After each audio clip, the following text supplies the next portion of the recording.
Hello, and welcome to another episode of Tok Tok One Time HJ. Today, by me addressing concerns surrounding the mysterious fish deaths and environmental damage happening in New Island waters. Now, the silence has been deafening so far. Last time in a parliament sitting, New Island Governor Byron Chen raised concern to I think the fisheries minister on what is being done about this.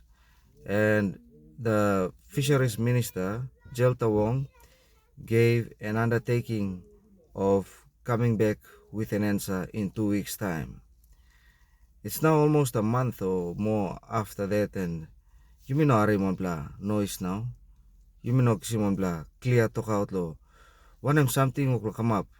Lo walk pain out long fish na livelihood lo people or affected along the coastline of New Island province, especially along the east coast. Now,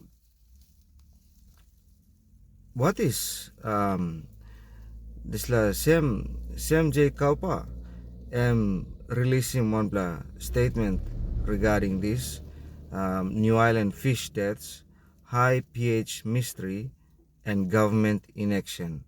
So first of all, you may find out what something in pH. Online definition of pH pH is a measure of the acidity or alkalinity, basicity base of an aqueous solution, indicating the concentration of hydrogen ions present. It is a logarithmic scale ranging from 0 to 14, where 7 is neutral, lower numbers are acidic, that means lower than 7, and higher numbers are alkaline or basic. It signifies the power of hydrogen. Now, what is the scale? The scale, neutral, and from 0 to 14, scale what is la pH levels, yeah? So, neutral and pH 7. Example what is la water, pure water. Now, acidic, there is a pH less than 7. Example, lemon juice. Now, battery acid. Battery acid, pH level belong 0. So, I'm very acidic. Okay. So, that is neutral and pH 7. Acidic and pH less than 7. Now, alkaline is pH greater than 7.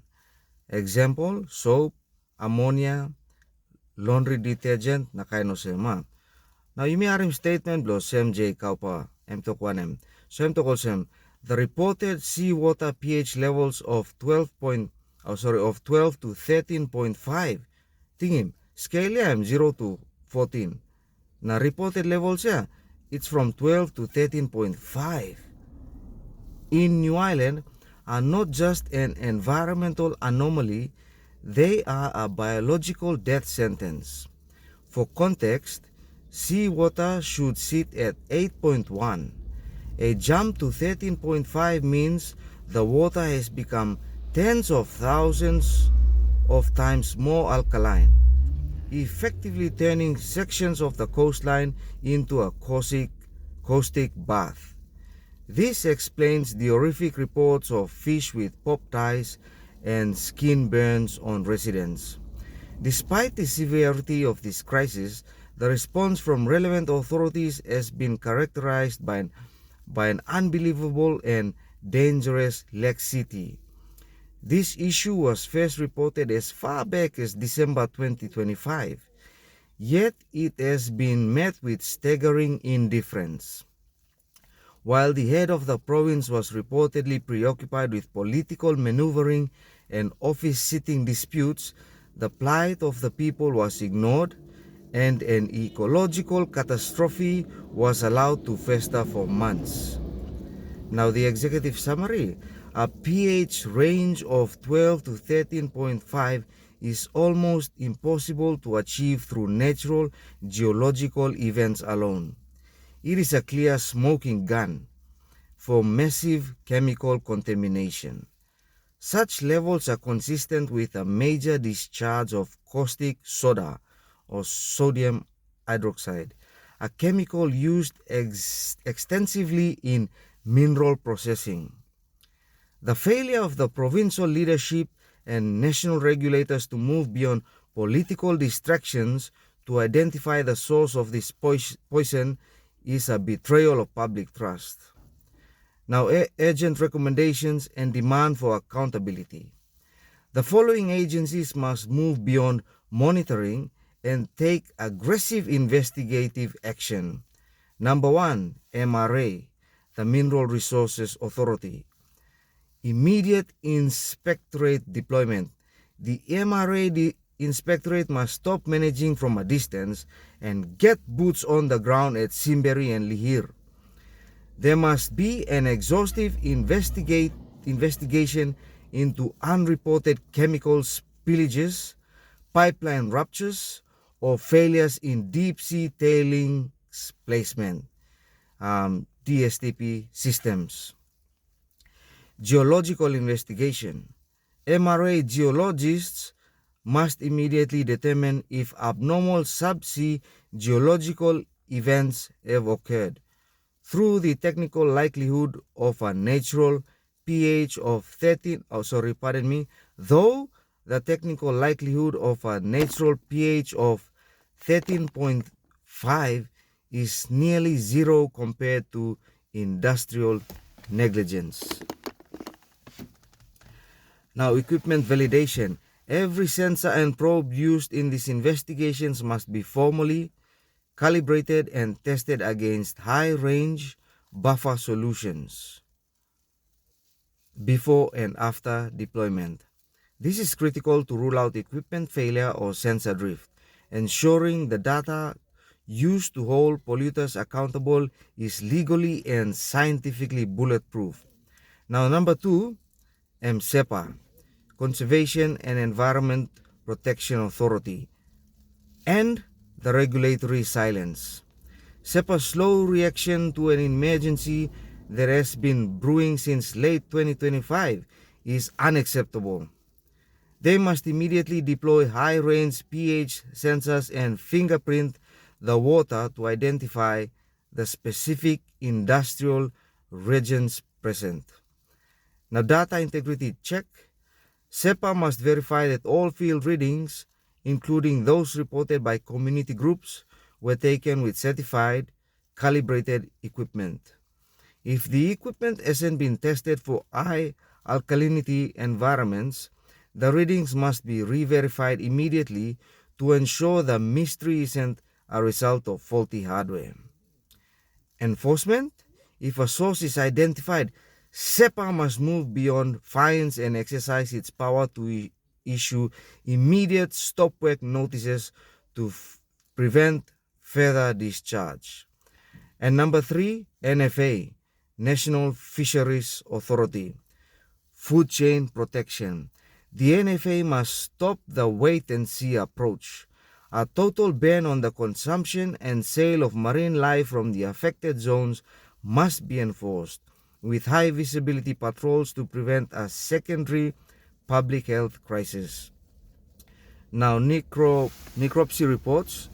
Scientific evidence of alkaline hydrolysis in fish tissue must be documented immediately to build a legal case against the polluter.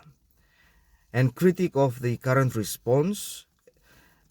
The lax attitude of these agencies and the provincial leadership in the face of a pH 13.5 event, which is effectively a chemical spill in the open ocean, is a failure of governance.